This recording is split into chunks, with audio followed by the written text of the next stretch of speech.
Our DMs are filled with parents who, and I get it, like it's hard being a parent. And I think that, in this day, especially, we have so much more information than our parents had before us.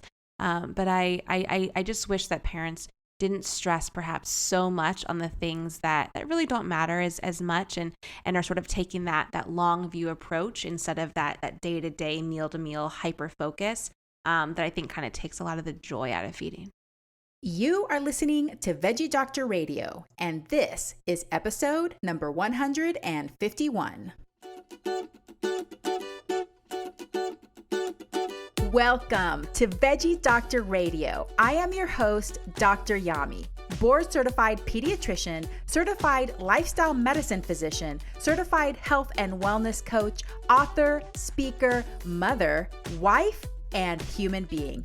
I passionately believe in the power of diet, habits, and mindset in sparking and sustaining well-being and joy in our lives.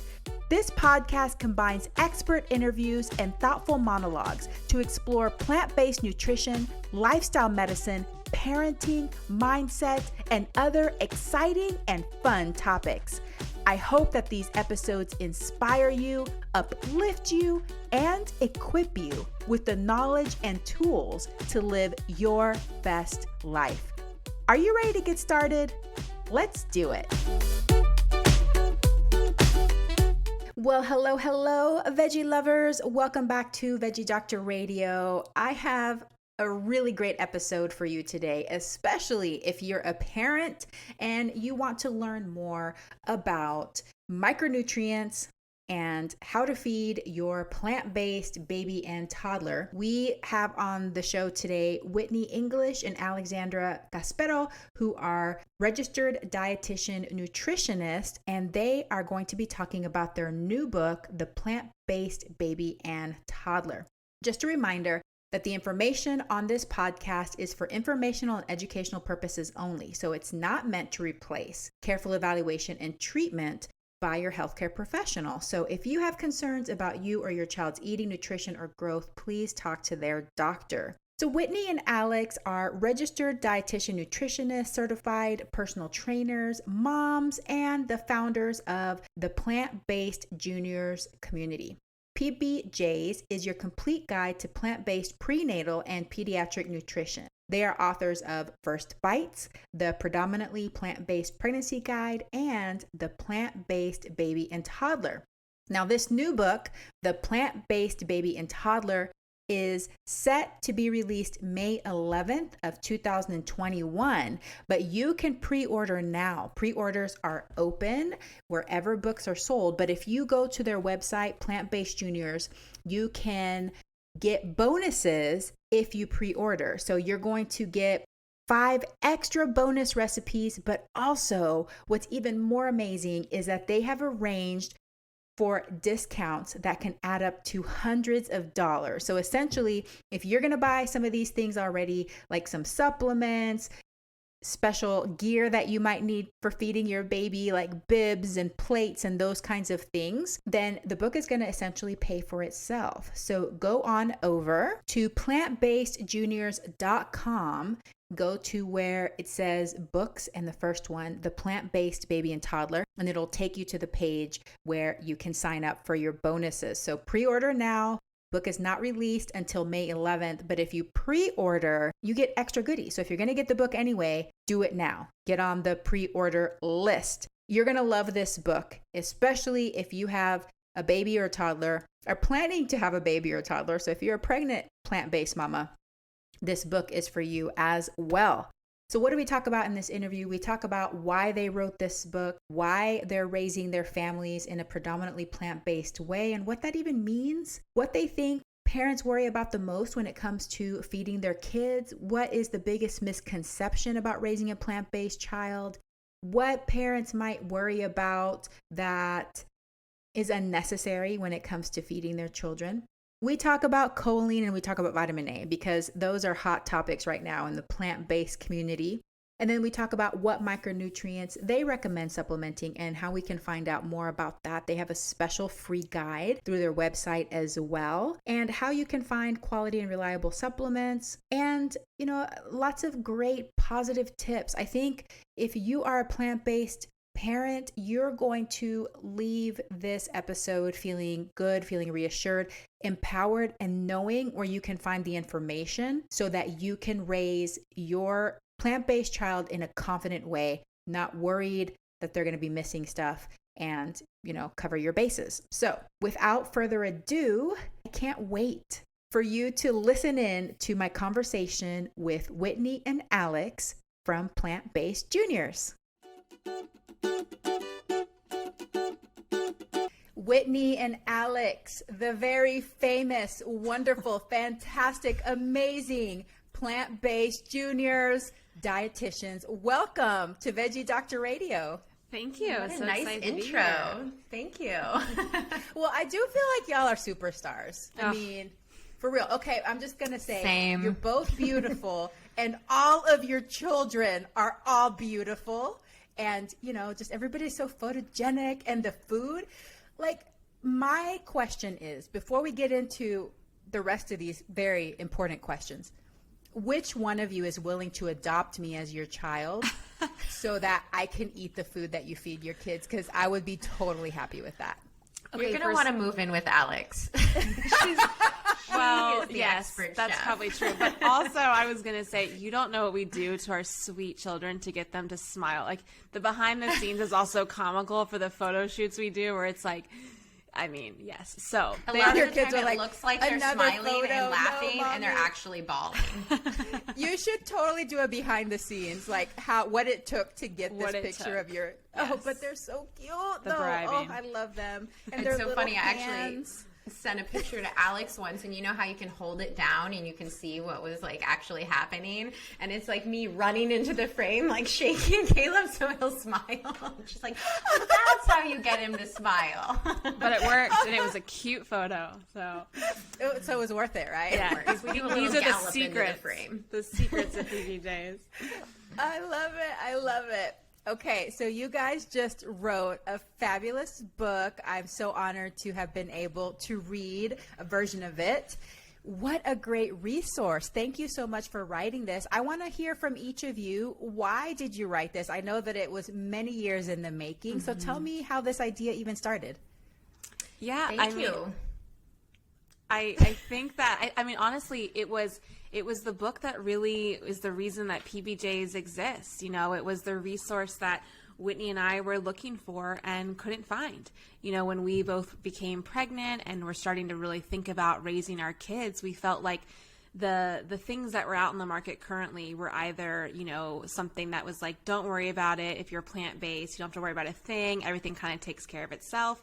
Or it was, you can't raise your kids this way, you know, you have to introduce animal products. And we just felt like, we know that neither one of those things are correct, but we couldn't find sort of the evidence-based resource that made us as dietitians feel confident and empowered. So we really set out to write the book that we were looking for. And I'm happy to say we did. I'm a very obsessive type A dietitian. So when I want to know the answer, Yes, she is. very obsessive. When I want to know the answer to something, I will dig deep into the research. And there were a few questions that I had both during pregnancy and while raising my son that I absolutely could not find an answer to in any available lay literature. So I went down the rabbit hole to get to the bottom of some of these issues, and the fact that it was so hard for me to find what should be pretty simple answers to pretty basic questions that all plant-based parents need to know showed us that there was no good place for people who aren't nutrition experts to go to get these answers. So that's why we were like, we got to put this information out there.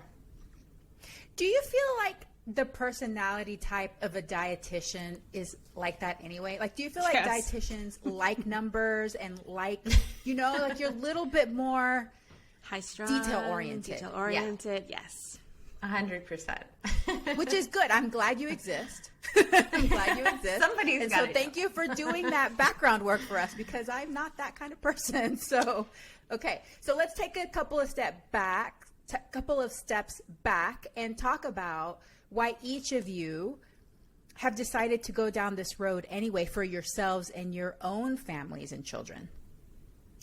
Sure. So I went predominantly plant-based. That's the term that Alex and I use about 6 years ago. Prior to that, I was a protein and animal protein obsessed fitness junkie who really didn't know anything about nutrition. And then I went back to school and got educated. And it was in my program that I learned about the massive amount of research supporting a plant-based diet and really all different types of plant-based diets for longevity and chronic disease prevention. And so that's what turned me. And since going predominantly plant-based, I've learned so much more about the ethical side of this way of eating, about animal cruelty, about climate change, about the environment. Mm-hmm. And that's all factored into my decision to eat this way and to raise my family this way as well.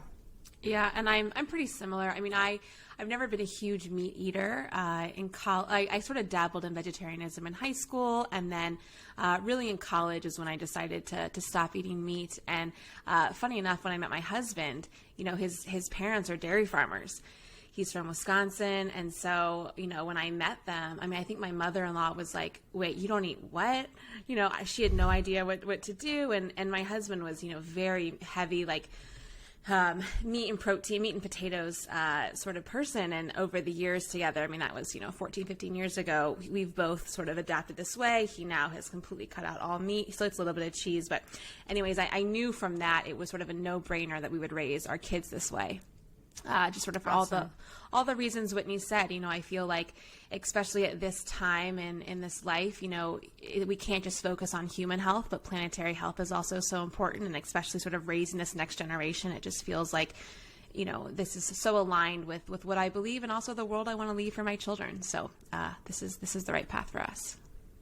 Yeah, it's so interesting. I feel like whichever route you come to it from, you learn about the other things too, Totally. So I think a lot of us, especially in this space, we came to it because of the health reasons and the literature and the evidence showing that this was a good way to live a long, healthy life. But it's almost impossible not to learn about everything else associated with it. And then you just have more mental space after that. You make that first step, and then you have this mental space that you learn about all these other issues as well. So you're very careful to say predominantly plant-based. Mm-hmm. What does that mean to you? So predominantly plant-based is a term that we coined really to encompass the evidence that shows that all walks of plant-based lifestyles are beneficial for human health. So the research shows that vegans, vegetarians, flexitarians, pescatarians, no matter what kind of plant-based diet you follow, there are health benefits, and it is superior to eating a traditional animal heavy diet. And as Alex just stated, we are not in this just for nutrition. We're also in this to save the planet, just that lofty goal.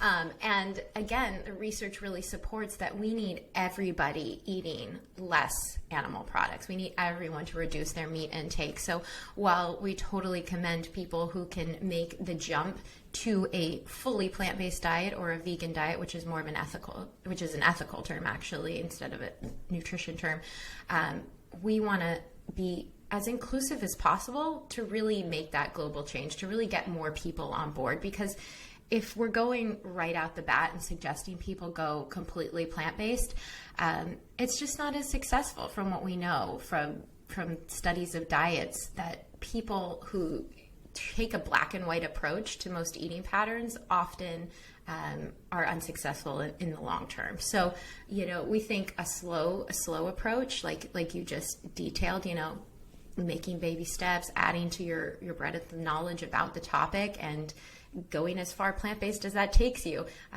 can be a good approach for most people. Alex, did you have anything to add? No, I think she summed it up well. I think it's sort of like the wider net sort of catches more people, and I think that especially for when we come at it from a raising children point of view, I think if you're sort of like, I've heard about the health benefits of plant-based eating, I sort of seen over and over again this sort of predominant plant-based pattern and how beneficial it is for so many aspects of chronic disease and just overall health. But I'm not quite sold on raising my kids quote unquote vegan or 100% plant-based. I think that it's much more appealing to say, oh yeah, I can eat this way, most of the time, or I don't have to worry so much when they're over at grandma's house or when they're, at daycare or whatever. I think it's just a more inclusive way. And we found that when we talk to our readers, there we definitely have a lot of vegan or strict plant-based eaters, but we also have a lot of people who just say, I'm really curious in this way of eating. I know I want to do more of this, and I know I want to do this sort of for the whole family. Yeah. And even your book, you talk about what the literature shows and what the evidence is anyway, that there's no evidence shows that you have to be 100% this way in order to have health benefits and also planetary benefits and all that stuff, aligns with that as well. Well, and but I agree. I was just going to say, I think animal sort of ethics and welfare aside, I think that for a lot of people, it feels like, okay, that means if I eat this way for most of the time, but I don't have to completely, quote unquote, give up, the occasional animal-based food, I think that is a much more palatable response for a lot of people. And, like Whitney said, like we've got to move fast, especially when we think about what the UN reports are coming out and all of the, sort of scary climate science that we're seeing. I wish that we were sort of further along as a population, but we're not. And we know actually that meat intake tends to increase depending on sort of what population that you're looking at in the past couple of years. So I think that really sort of having this message of more plants more often is just resonates with a larger population. And at the end of the day, there are just so many unknowns in science in general, but specifically in nutrition science, which is a young science. But one thing that everyone can agree on is that more fruits and vegetables are more beneficial. More plants are more beneficial. This is something that's indisputable and that we can all get on board with. And I just really love meeting people where they are. 100%. Because for some of us, it's realistic to be able to go 100%. Like we have the resources, we have the knowledge, we have access. And for some people, it's not. And so giving them a place where they can feel the self-efficacy to be like, wow, I'm only eating meat twice a week now. And I used to eat it 3 times a day. I mean, that could be a huge deal for them. I also found that some people with different personality types hate labels. Like they just don't want to be labeled in any way. My dad's one of them. He's downstairs, so I can't talk too loud.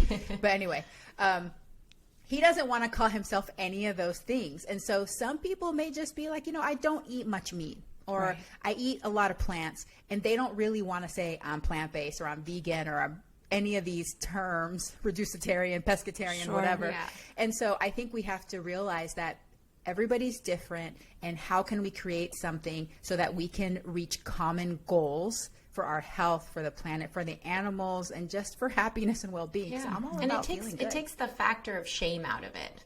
Yes. For a lot of people, when they start a new eating pattern, they're either on or they're off. And that creates a lot of shame when you eat a food that's so-called off your diet, and causes most people to completely go in the opposite direction and backfire. I can't tell you how many times I've been, I used to be vegan, I used to be vegetarian. And I'm like, it doesn't have to be one way or another. Why don't we just start a pattern of eating, and it can ebb and flow based on your lifestyle.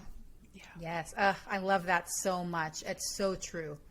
Okay. Raising kids is a whole nother thing though. I mean, like, as both of you know, we have ourselves, we can handle ourselves, we're cool. There's still the distress that comes with feeding yourself. You have kids, and it's like to the next level. Anxiety, fear, anger, they're every emotion. All in one. Joy. Of course, joy. It's funny. It's fun too. But one thing that I love about your account is that you do work with parents, and then you help them, you help guide them through this. So, but first of all, I want to know, with your experience, what do you think parents worry about the most when it comes to raising plant-based kids?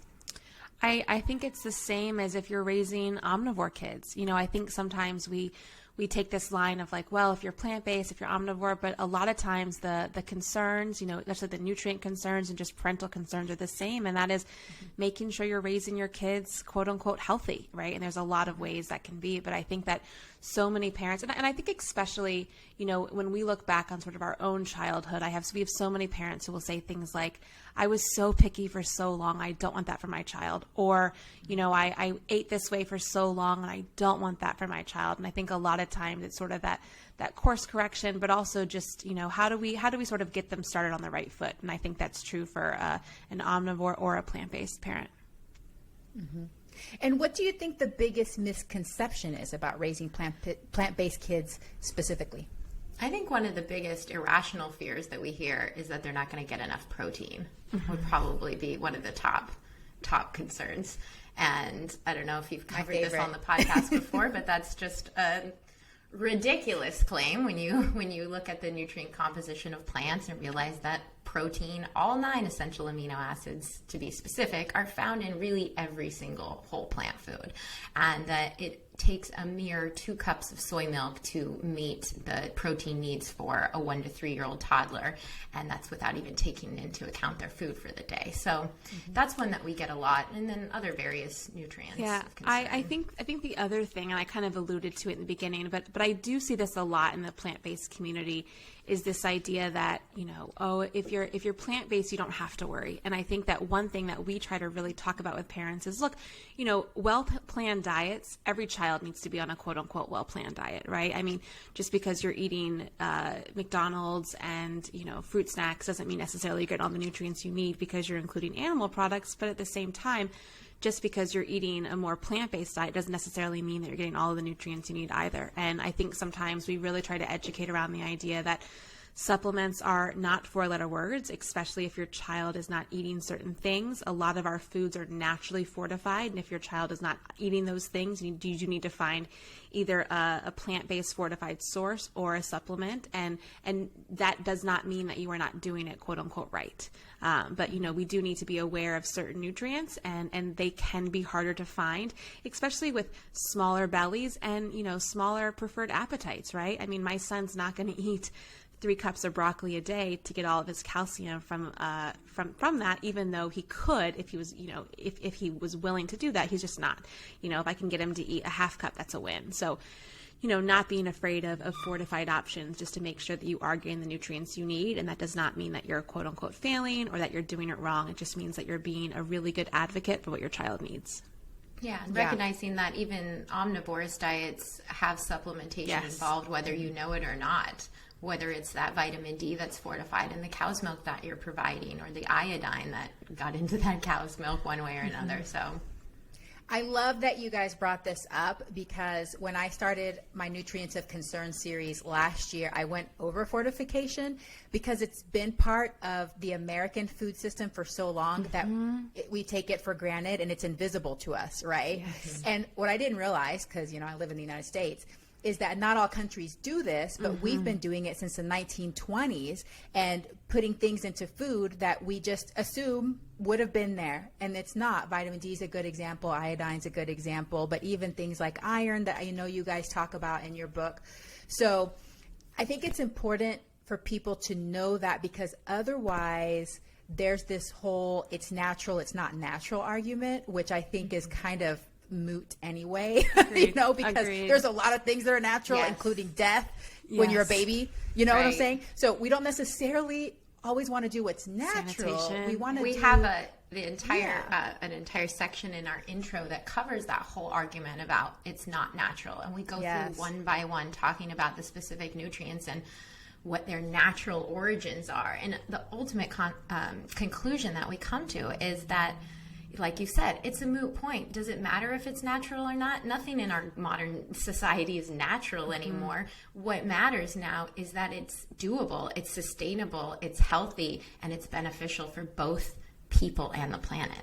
So whether or not our caveman ancestors were doing it exactly the way we're doing it now, it doesn't matter. We don't need meat anymore. We're not having a hard time finding food. The reverse is true.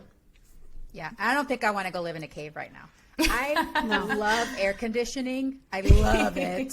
Yeah. I love my fireplace and showers. So, my Netflix. So there's a lot of things that, and so basically, that being said, it's just to help people feel a little bit better about how we do that it doesn't make you a bad mom. No, to use fortified foods. It doesn't make you a bad mom to supplement things. We can't be expected to be able to meet everything just by eating fruits and vegetables or whatever, So thanks for bringing that up. We wouldn't have so many nutrient deficient toddlers if it was that easy to meet nutrient needs just through diet.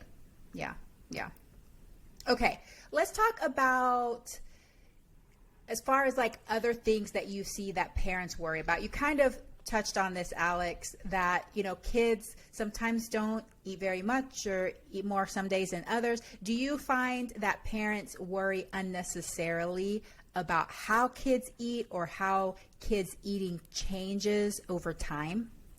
Yes. I mean, listen, I'm a parent too, right? I've got a toddler who, he's 3.5, and I don't think anyone who's ever fed a 3.5-year-old for a long period of time would call it like easy breezy. There are fun, different, unique challenges and fun things, depending on the day. But I think that a lot of times what we hear from our parents is like, at this meal, he didn't eat this, or he didn't eat enough, or and it's like, look, nutrition essentially is a long game, right? My child might not get, quote unquote, the amount of iron that he needs in one day, but that's okay. He might make it up the next day, or, it's really about sort of what is the usual pattern. And that's really what we try to tell parents is it's what matters most of the time that matters. It's not these individual meals. I think the other night my son only had one bite of his avocado toast and 10 strawberries for dinner. Is that nutritionally complete? No. Is that anything that I'd be like, oh, this is sort of what I would recommend all parents to be? No. But that's what happened. That was, what his appetite was. And I think that it's really about sort of letting that stress go and also knowing what your role is. We talk a lot about the division of responsibility in feeding in our book. And I think to me, it's just sort of this really big aha of what I'm responsible in doing and what my child is. And as long as I know that I'm meeting his needs as far as offering healthful foods, offering them often, offering them at set meals and snack times, I don't have to stress so much about how much he's eating and what foods he's trying to put into his body.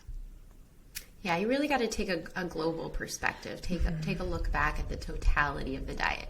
And I will say as a caveat, if your child is not growing according to their growth curve, or if they have a diagnosed nutrient deficiency, that's a different story. But if your child is healthy, they're growing properly, their pediatrician is giving you the thumbs up, then you don't need to be obsessing about every single plate. You're going to miss the big picture. Yeah, and Whitney brings up a good point too. We don't want to necessarily generalize because there are pediatric issues that happen, and we want to make sure we're sort of catching them early. If your mom gut or parent gut is sort of telling you something's really changed, he's liking less and less foods, he's not eating very much, then obviously we want you to discuss that with your pediatrician. But sort of for the average child who is growing according to their growth chart, a lot of these things, sort of the day-to-day things, we just don't worry about too much as long as the overall shift is positive. And the problem when you get too obsessive about individual meals and picky eating in general, which I'll say research shows is completely normal. The majority of kids from actually 2 to all the way up to 6 years old are going to experience picky eating. When you obsess too much about the specific plate, then your behavior starts to change, and you start putting pressure on your child, whether or not you want to and whether or not you know it. And that is going to defeat your ultimate goal in the long run. So like Alex said, it's a long game. You may get them to eat all of their nutrients that are on that plate in that meal, but what is going to happen long term is that they're going to be pushing back against that, pushing back against you and your feeding patterns. And when you're not there to force feed them all of their nutrients at each meal, they're not going to choose to eat them on their own. So we're really working not only to implement proper nutrition, but to instill positive behaviors that will carry over throughout their life. And feeding should be fun. Mealtime should be fun.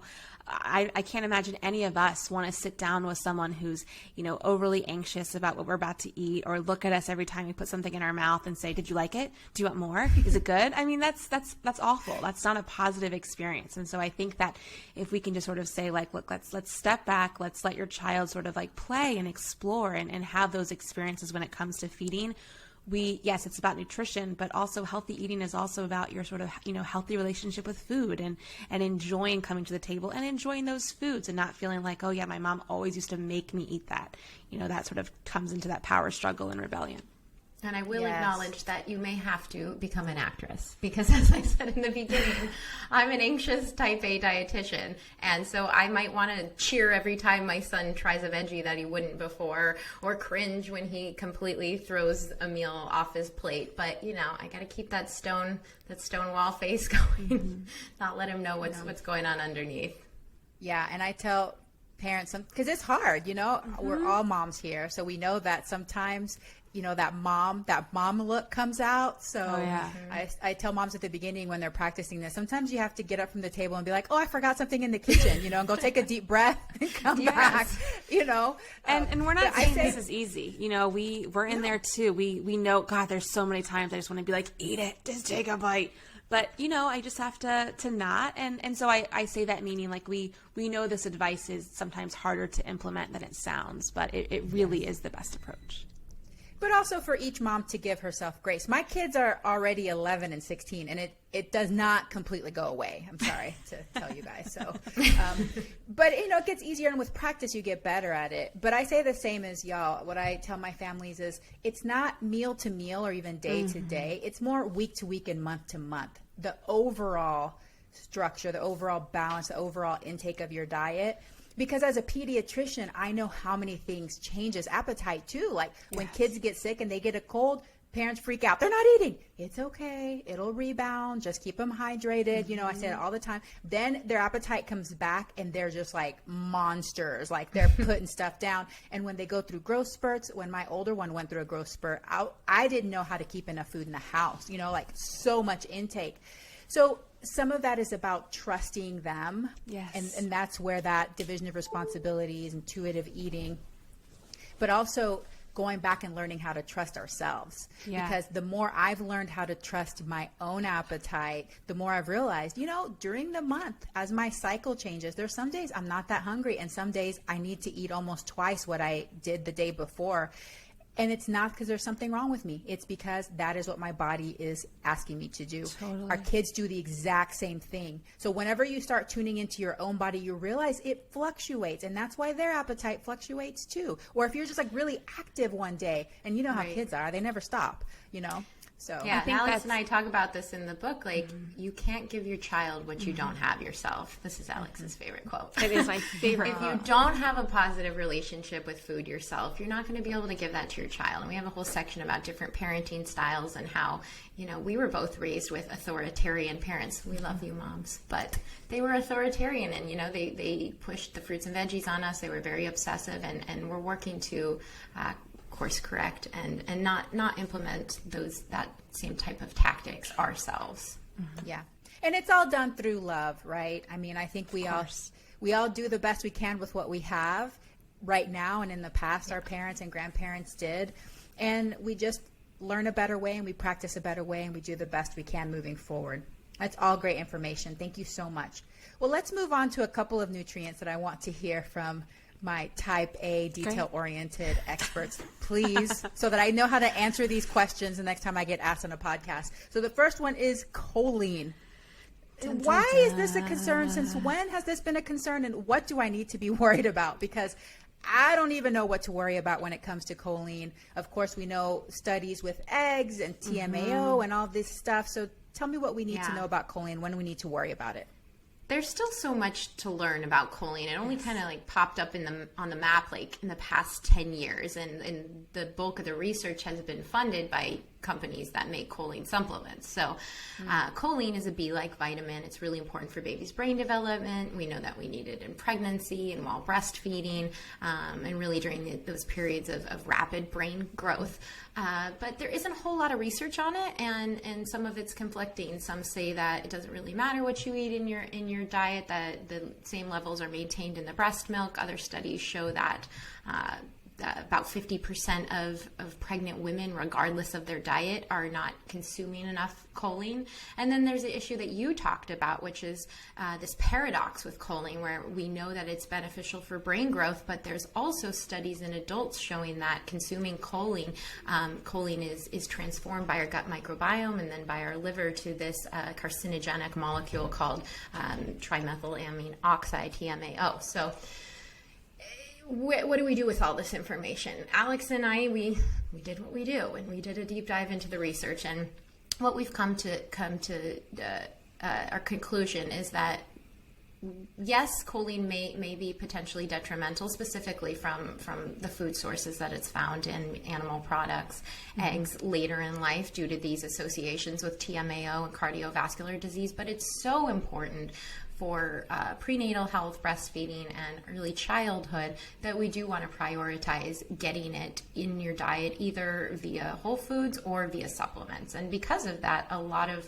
prenatal vitamin makers are now including some choline in their multivitamins. However, it's usually not enough to make any type of dent in your choline intake. Unfortunately, the main message that we're getting from the egg industry and other groups is that really the only way to meet choline needs is by eating animal products. And that's partially true, not entirely true. Eggs are a very good source of choline. They've got about 150 milligrams, and a pregnant woman needs, correct me if I'm getting these numbers wrong off the top of my head, 450 milligrams of choline, and a breastfeeding mama needs about 550.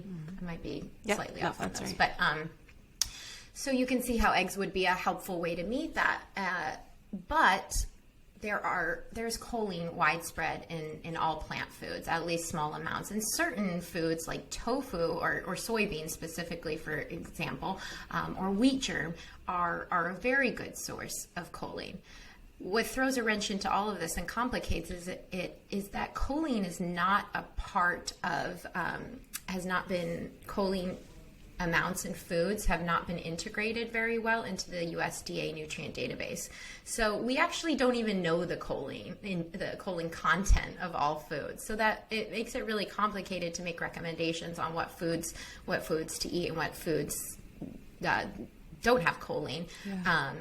We have one chart that was established, I believe it was by some researchers at Chapel Hill, and that's really the only paper that we have that's giving choline amounts. So choline's it makes the whole choline issue very complicated. But in our book, actually, I went through Alex and I went through using all of those amounts and put together a sample meal plan for a 2-year-old that would give you all of the choline that you need in a day entirely from plant foods. And the reassuring information from all of that is because there are small amounts in all plant foods, that your kid is likely getting enough. And as a form of insurance during pregnancy and breastfeeding, we do recommend that strict plant-based moms supplement with about half of the RDA for choline. But again, it's just like anything else. You're taking that multivitamin as a form of insurance, and it's not based on whether you're a plant-based eater or you're an omnivore. It's all women should be taking a little bit extra as a form of insurance. Got it. So from what you have seen in the research and what we have available for choline amounts, we should be able to get enough, or the little toddler should be able to get enough choline from plants. Yeah. Yes, but we recommend prioritizing soy foods because those are currently the best plant-based source that we know of. There may be other really good sources, and we just haven't sussed those out just yet. Yeah, I think our bottom line is that, look, we know that choline is such a critical nutrient for brain development. It's why it's prioritized so much in pregnancy and lactation. We would assume then, in sort of the early infancy, early toddlerhood years, that it's also important, but we don't see any reason, any evidence to why we should supplement during that. You can just focus on getting it through food sources. And like Whitney said, it's another reason that we like soy milk as sort of the best option after formula or breast milk, just because of lots of reasons, but also because it does contain choline and the other plant-based milks out there don't.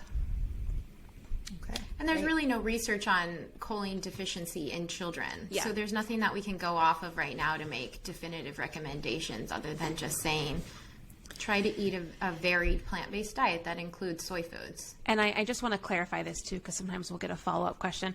We do not recommend choline supplementation at this point for any adult except for pregnancy or lactation. And like Whitney said, that's because of that TMAO consideration. So we don't think there's enough evidence to show that, but sort of in those specific periods of time, we think that there is enough pros to say, this is sort of a window where supplementation is likely a good option. We both did it. We recommend doing it. But then after you've weaned your child off, then you can stop. And we don't recommend continuing it. Yeah, the benefits outweigh the risks during that time period. Yes. Okay, got it. Okay, so the next one is vitamin A. So I'm really confused about this. So everybody's getting really upset about vitamin A and how plant-based eaters aren't converting enough and all of this stuff. So please explain this to me. Because one thing I know as a pediatrician is that when babies start to eat complementary foods, especially when they're eating sweet potatoes and carrots, they all turn orange and they get carotenoemia. It seems to me like they're absorbing beta carotene. Mm-hmm. So, I mean, that's just my common sense, but I might be wrong. So tell me about vitamin A. Yeah. Do we need to be concerned if we're plant-based that we're not getting enough intake of that? Well, there was a recent study about vegan kids with the concern that despite I believe they thought they were getting the adequate intake based on food frequency questionnaires, and then their serum levels were not reflecting that, and so they were concerned about whether they were converting it. I think the problem with that study is I'm not saying to discount food frequency questionnaires. They're our number one, they're the most widely used assessment tool in many nutrition research studies, but I think the issue, especially when it comes to kids, is that what we think our kid is eating and what we say our kid is eating or what the daycare center reports your child ate may not match up with reality. And in that study specifically, this was based in a bunch of daycare centers. So it's likely that the caretakers were saying, we served carrots at lunch. We serve 4 carrots, and it's a very small amount of foods that are rich in carotenoids, which are what converts to provitamin A in the body. You need a very small amount to meet your needs. So it's likely that a daycare center could report that a child had 2 baby carrots, and that's enough to say they met their needs, when in reality, maybe the kid didn't eat the baby carrots at all. So I feel like that could be one of the issues with that particular study, because it's actually contradictory to what the research shows and what the DRIs were actually based upon, was that enough of these precursors to vitamin A, these carotenoids, if you eat them in the correct amounts, that they will convert to the active vitamin A in the body just the same. They will convert in the breast milk, and that there's really not a biological need for active retinol. So my long-winded way of saying that, yes, if you are eating these vitamin A carotenoid-rich plants, like your sweet potatoes, like your carrots, persimmons, basically anything that's this really brightly colored red and orange fruits or vegetables, and also leafy greens, that you will make enough vitamin A. There's a caveat here, however. A lot of kids in the toddler ages, maybe when you're not feeding them with a spoon and feeding them their sweet potatoes or their carrot puree, they might actually not eat any of those things in the day. There's so many days when my son does not touch a vegetable, most days. And so you do kind of have to be a little bit cognizant of that. So once you realize that that's an issue, it's really easy to get around. So like I said, just a 4th cup of any of those brightly colored orange fruits or vegetables, like the carrot, the sweet potato, the pumpkin, that can meet your kids' needs for the day. So knowing that, we highlighted carotenoids on our PB3 plate. So our PB3 plate is a plate model that we created for parents that they can visually represents how to properly plan a plant-based plate, and you can download that for free on our website. And carotenoids are a call-out item in the fruits and vegetables section. So if you're providing a wide array of those things, it's likely that your child will easily meet their needs. You just have to you just have to kind of be thinking about it. So swirl a little pumpkin in their oatmeal, make some sweet potato fries for lunch if they like them. Mango is a good source of vitamin A, which a lot of kids tend to like. You can add that to smoothies with carrots to make sort of like a sunshine, smoothie. So it isn't hard, and especially for an adult, it's just a no-brainer. If you're eating a plant-based diet, you're probably getting it because most adults have a wider palate than a child. Well, and I just want to say once again, if you sort of look at an omnivore diet, vitamin A is added to cow's milk. It doesn't naturally occur there. So, we're adding this in, and that's where a lot of kids get it. And so you'll hear things like, oh, well, you're not getting enough vitamin A. Well, yeah, but they're getting it from a fortified source as well. So, we sort of are food first and like to sort of say that it is so abundant in so many plant-based foods, and just offering them to your child often and figuring out the ones that, he really likes or she likes and eats often is sort of what we recommend. Yeah. And then just going back to what you said earlier, Whitney, about how nutrition science is young, and there's a lot of things that I feel as a pediatrician, because I look at things in a big picture, right? So whenever this vitamin A thing came up, I'm like, what does that even mean? Like, what does vitamin A deficiency even look like? Like, right. What's going on here? And what does it look like? It looks like blindness. Yeah. Do we have and a bunch that's of not happening. Kids in the US it's just not happening. So, yeah. Well, we at don't least see it in my except patients for that eat this way, and so I guess part of it too is taking a step back and realizing sometimes that we do sometimes get into this microscopic, theoretical, we're trying to do our best. And then going back to, if your child is really getting very selective, and in your mama heart that they're just down to like 5 foods and they refuse to eat anything else, we may have a problem there. Yeah. But if your child generally eats a variety of foods, even if they're not eating something orange every single day, then it's probably okay when it comes to some of these, especially that we don't have that much information about, because and really, vitamin I'm A, not seeing that. Yeah, it's fat soluble. I mean, it's not something that you have to make sure you're eating every single day, And again, I don't want any parent to listen to this and be like, oh my gosh, my kid hasn't eaten kale or sweet potato in 2 years. It's not about focusing so much on. I mean, these nutrients are important, right? We're not going to discount that, but we don't want you to be obsessed or take out your calculator for every meal and put everything that your child eats in a chronometer and figure out like that's not what we do, and we're dietitians, and we definitely don't recommend that unless you feel like you're really trying to assess something for a specific period of time. But for the general time period, and that's just not something that we'd ever recommend doing. It's totally a balance. I think being aware, learning the information, knowing what's important, what we have to be mindful about, but also at the other end, not micromanaging, right? So it's like this constant balance of life and motherhood. So, but that gives me lots of information going forward, so I appreciate that. So when it comes to specific micronutrients that you recommend supplementing for the average plant-based family, what would those be? So we have a free supplement guide on our website, and I preface this sort of answer by saying that because if anyone's listening to this, you don't have to sort of get out your pen and paper. We have a guide that goes into all of this, the different dosing recommendations based on age, and then also our favorite products. None of that is sponsored. It's just really a sort of, hey, this is what sort of meets our standards. These are the ones that we like, and also these are the ones that are 100% plant-based, because for certain nutrients like vitamin D, for example, it can be hard to find an option that is going to be safe for an infant that's also not lanolin based, which is the animal derived source. So we recommend vitamin D for all exclusively breastfed babies. That is what the AAP recommends. And again, if we think back to sort of how we were once upon a time, we were outside. We were converting vitamin D through our skin, and we're just not doing that anymore. And I say that because sometimes we'll get questions from parents who will say, gosh, that doesn't seem natural to have to supplement my child right from birth. And it's because, again, we don't live these natural lives that we once did. It does not mean that your breast milk is insufficient. It just means that you're not putting your baby outside, half naked for a good part of the day to get enough vitamin D that they need. So supplementing 400 IUs of vitamin D that first year. If you're breastfeeding, the AAP also does recommend considering iron supplementation sort of before you start solids. And again, the reason is because our iron stores are built up in utero and they start to decline around 4 to 6 months of age.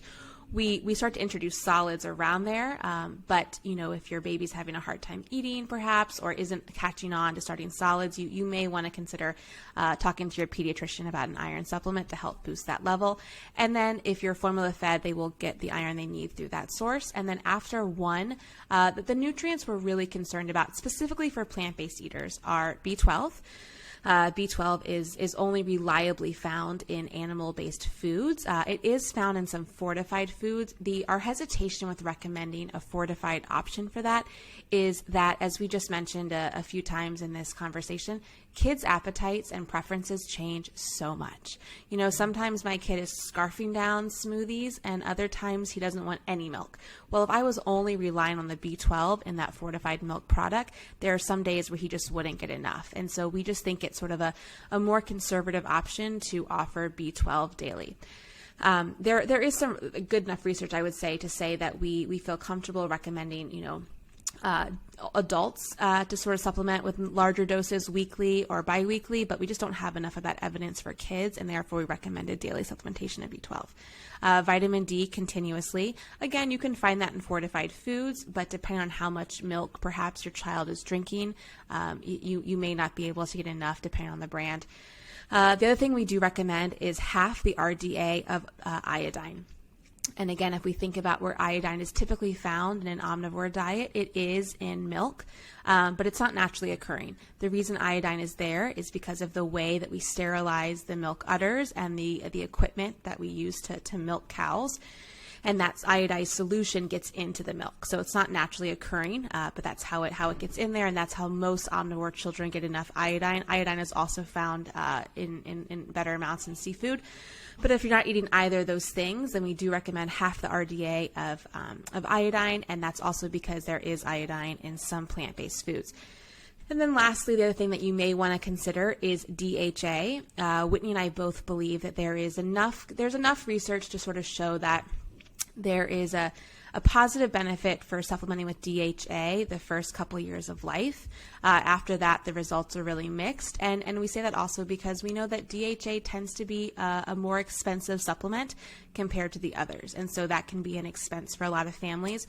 Again, we think that if you can get it and if you can afford it, there's enough of a benefit those first 2 years or so of life. After that, we don't say that you have to do it, or that that's even something that we really recommend, just because the research really isn't there to support that. Did I miss anything? Awesome. Do you guys have an easy, direct link to the guide? We do. It's in our Instagram bio. And you so may just click on that link. You can download it right there. Yeah, and you may hear all of that and be like, oh my gosh, I don't want to give 4 different, individualized supplements. And a lot of parents just go sort of the multivitamin route too. And so that's an option as well. So, we try to make it as easy as possible. And I do want to underscore the idea that this is not because you are feeding an insufficient diet. Omnivore parents also have to be concerned about nutrients of concern for diets as well. Iron deficiency is the most common nutrient deficiency regardless of diet. So it's not about the fact that you are feeding something that is inferior, but you do want to ensure that you're getting the nutrients perhaps that are not as commonly found in certain whole food plant-based foods, and making sure those are in the diet. Well, and especially if we're talking about DHA, which is found in seafood. Mm-hmm. I don't know about the majority of toddlers that that are omnivores, but the majority that I know are not eating 2 servings of seafood a week to get the recommended amount of DHA in their diet. So it's really, we're talking about things that really apply to all children and all pregnant women and all lactating women. But I just want to say that we understand how all of these numbers can be confusing maybe to someone who isn't this dietitian brain who likes to play with numbers all the time.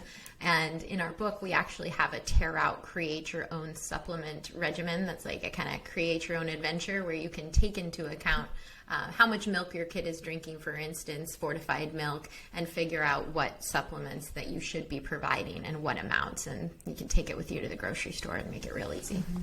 Mm-hmm. I was just going to follow up on... Create your own vitamin adventure. Yeah. Go ahead, Alex. No. I was just going to follow up on the DHA thing as well, because we kind of started this conversation a little bit talking about the environment. And I think that, overfishing is a huge problem. We do not have enough fish to recommend that everyone eats 2 servings of fish a week anyways. I think that is not nutritionally sound when it comes to the health of the planet. And there's other things that fish also contain. They contain mercury, they contain dioxins, they contain other environmental pollutants that we want to, limit, especially in developing brains. And so I think that for a lot of parents, a DHA supplement that is algae-based feels like a safer way anyways, even if they're open to eating fish. Yeah. Well, even the kids that are eating fish are not eating sardines and salmon and anchovies. They're eating fish sticks, which are fried, and who knows what's in there, or fried. They're eating a bunch of fried fish that aren't even high in omega-3 fatty acids. Right, exactly. So, I know because I asked them what they eat, and I know what I ate when I was a kid. And I was not I did not eat those high omega-3 fish when I did. It was just like fish sticks and fried shrimp. Mm-hmm. Yeah. Fried catfish, because I grew up in Texas too. So with hush puppies, which was my favorite part. Oh, I love hush puppies. But, I think that this is, I don't think it's too much. And just like going back to the natural thing, even just talking to my families about vitamin D, sometimes I have to have this conversation. Mm-hmm. It's also risk benefit. Like maybe if we were outside long enough, almost naked, we could get enough vitamin D.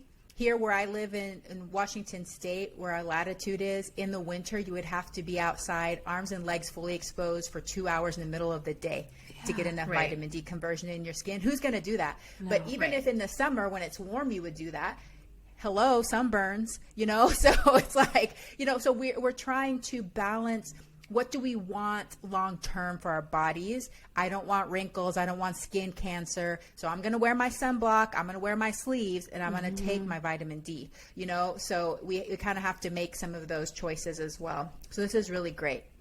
I know that you said in your guide you have some supplements that you like, and you're not sponsored or anything by these companies, but do you have any general advice for families that are looking for reliable and quality supplements?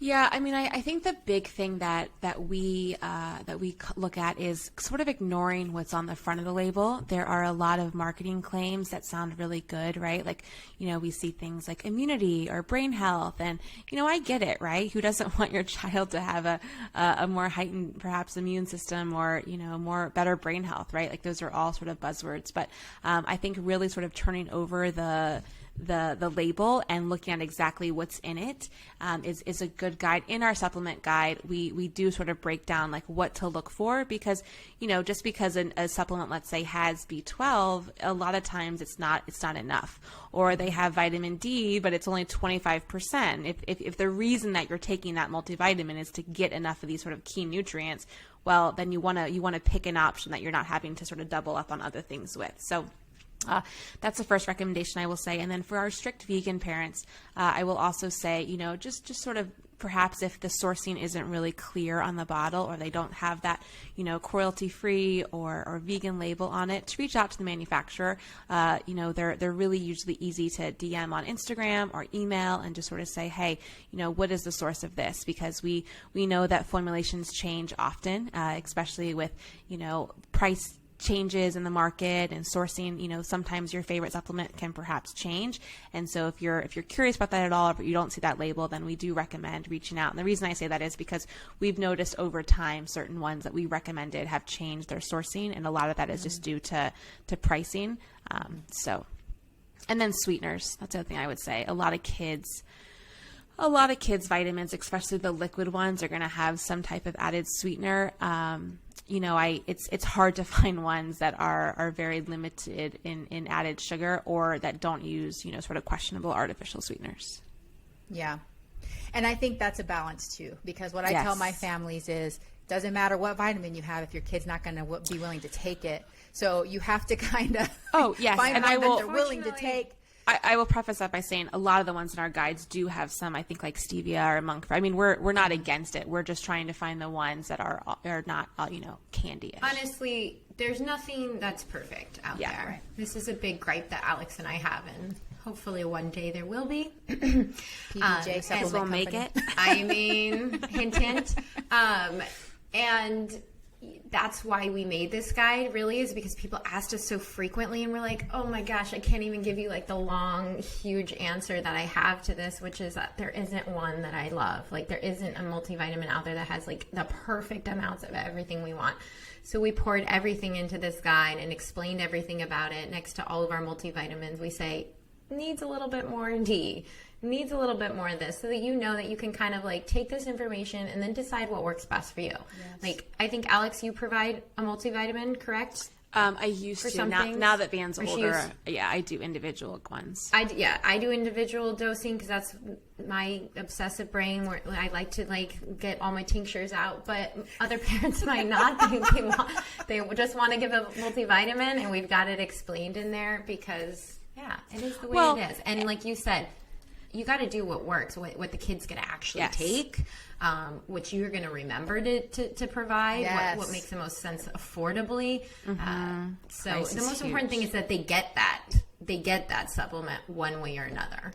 And our guide, sort of last thing I'll say, is really meant to empower, because not every child has the same diet, and we really want you to. Whitney and I are really about the why. Obviously, gosh, if you listen to us, I mean, we talk a lot about things and like to explain them, because I'm the kind of person that if you just tell me something, well, no, I want to know why. What is the mechanism? And so I feel like in our guide, we try to really explain these nutrients, how much they need, where the dietary sources are, so parents can say, oh my gosh, my kid eats all of those foods. I don't need this supplement. Okay, great. Then you don't need it. But it's nothing that we can sort of say blanket to all of our followers. This is the perfect amount for every child, because that's just inaccurate.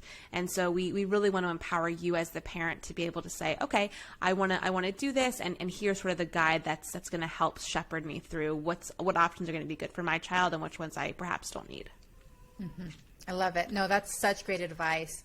And I'm just smiling thinking of Whitney and all of her little tinctures and her kids having to sit through all that. Because, it's hard. And as my children get older, I can't even get my husband. Like, finally, we got it to the point where I have like a pill box, and it has, and at dinner, I'm like, commanding. Right, I'm like, everybody, did you take your vitamins? Like to everybody, because otherwise we will have bottles of vitamins because I have it on auto ship. And I'm like, oh my God, we barely went through, because they have their version, I have my version. And so now I have to be really on top of it, because otherwise nobody's taking vitamins except for me. I have my routine. I'm very, very routine. Same. And so you have to find what works. And I think I finally found. I come around the breakfast table. I can tell what days they missed, so I can shake my finger. I think I must have the weirdest kid. I mean, Vander every morning wakes up and is so excited for his vitamins and drops. Like, he does. Like, he's a very routine child, but like, I love it. I'll say like, you ready for breakfast? No, we need our vitamins and drops first. And he like sits on the table and he like makes sure Emery gets hers. So cute. Yeah, they're all liquid. So, I've got my 5-month-old who's getting her liquid D drops, and I've got Caleb who's got his 4 different kinds. I think we're down to 3 now because of some reason. But and then I've got my husband who he's got a liquid one too that we just got, and it's a pump, and he does not like taking his. But my trick to get Caleb to do it, I go, okay, Caleb, who's getting their drops first? And he'll be like, Daddy gets his. Ella gets hers. Otherwise, my husband would never take them. Like, the same thing. We had all these pill bottles, and I was like, when was the last time did you take your supplements, Abe? And he's like, I don't even remember. And so I'm around the table squirting everything in everybody's mouth every morning. I feel you. I know exactly how that goes. All right, real quick, what are y'all's favorite family meals? We do lentil tacos a lot. Honestly, it's one of the few ways my son eats lentils, and everyone loves them, and they're easy. We do quesadillas a lot. It's one of the few ways Caleb will eat his beans, and I can also squeeze in a bunch of veggies in there. Quick and easy option. Get that beta carotene. That's in our book, actually. Yeah. I love it. Yeah. No, the recipe's in y'all's book. That is why I need to be your child. Or I could just take turns. I can, just go. Could be like split custody between Alex and Whitney. I'm cool with that. What do you wish more parents knew? I wish, So many things. Where do I start? I wish more parents knew that you don't have to stress so much. I think our DMs are filled with parents who, and I get it, like it's hard being a parent, and I think that, in this day especially, we have so much more information than our parents had before us. But I just wish that parents didn't stress perhaps so much on the things that really don't matter as much, and are sort of taking that long view approach instead of that day-to-day, meal-to-meal hyper focus that I think kind of takes a lot of the joy out of feeding. Yes. I wish more plant-based parents specifically knew that it can be a challenge, it can be a learning curve, at least in the beginning, for any diet you follow. And we talked about this in the beginning. If you want to feed your child an optimal diet, it's going to be more work than just feeding them whatever. And that doesn't matter if you're plant-based or you're an omnivore, because I think, like we said, plant-based diets get a bad rap of being really hard and really challenging to follow. And it's like, no, anytime you decide to make more positive lifestyle choices in any regard of in any different aspect of your life, or whether that be any different kind of diet, it takes a little bit of consideration, but it doesn't have to be challenging. Mm-hmm. Once you learn the ins and outs, it becomes second nature. I love it. So positive. I just love the message that you both have. This has been such a fantastic conversation. Thank you so much for taking time to talk about all of these things and to launch your book. Thank you so much for taking the time to write that. Where can listeners connect with you and find all of your goodies and purchase your book and all of that fun stuff? We're really active over on Instagram, so you can find us there at Plant-Based Juniors. You can grab our book at the Plant-Based Baby and Toddler.com or Plant-Based-Baby-and-Toddler.com. That's also the same title of the book, and that's available wherever books are found. And then our website is also jam-packed with a lot of long-form blog posts that sort of dive into some of the topics that we talked about today, and that's at plantbasedjuniors.com. And that's where the supplement guide is, right? And all of our free guides. Yep. Our PB3 plate, our, milk myths, our fertility handouts, our supplement guides. We really try to make as much of our content completely free as possible. Awesome. I love it. Well, if you could leave us with one call to action for the week, what one thing can we do this week to make feeding our children more joyful? Yeah, I would say focus on what they do than what they don't. I think that really sort of shifting that mindset of like, wow, look where my child has come, or look at the foods he does enjoy, or look at the foods he does eat, is a much more positive, joyful experience than worrying so much about perhaps the items that he doesn't. We post what our kids ate a few times a week over on our Instagram page, and we always get comments like, I wish my kid ate like that. Well, I wish my kid ate a lot of things, but I can't focus on that. I have to focus on the things that he does enjoy. And also, if you're looking at those, make sure to read the caption, because we don't put eat everything. Which parts they actually ate. And a lot of the time it's like one thing in the photo. I will say, to tag on to that, just, keep in mind the division of responsibility, your job and your child's job. It's your job to provide these nutritious options at regular intervals, and it's your child's job to decide if they're hungry and if they want to eat them.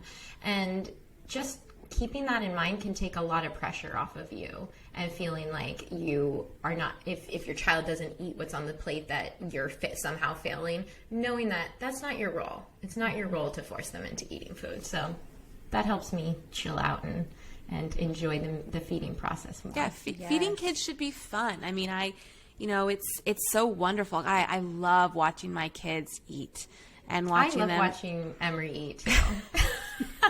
Her daughter is the cutest. She loves food. She is so, and like she squeals when she eats, but it really is joyful. I mean, we think about it like we're introducing our children to these, beautiful, abundant foods. Like it's really fun and exhilarating. And I think that, sort of stepping back and having that joyful experience makes it joyful for your child as well.